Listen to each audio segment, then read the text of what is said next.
মন ভরে গেল সত্যি। কাঁচা খেজুরটা এত মিষ্টি হিসেবের বাইরে সত্যি। আজ বাগানে আসা সার্থক। এই যে দেখতে পাচ্ছেন একদম আজুয়া খেজুর। হয়তো অনেকেই সৌদি গিয়ে তারপরে সেটা টেস্ট নেয়, আর আমি এই একদম আমাদের মালদার চাঁচলের মাটিতে এত সুন্দর কাঁচা খেজুরটা মনে হচ্ছে এত মিষ্টি যে হিসেবের বাইরে।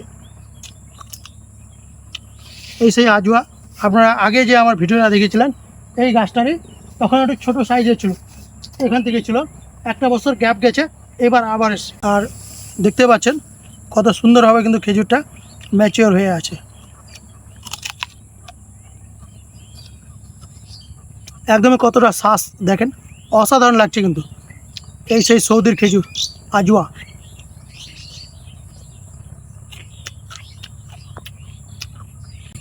মন ভরে গেল সত্যি। কাঁচা খেজুরটা এত মিষ্টি হিসেবের বাইরে সত্যি।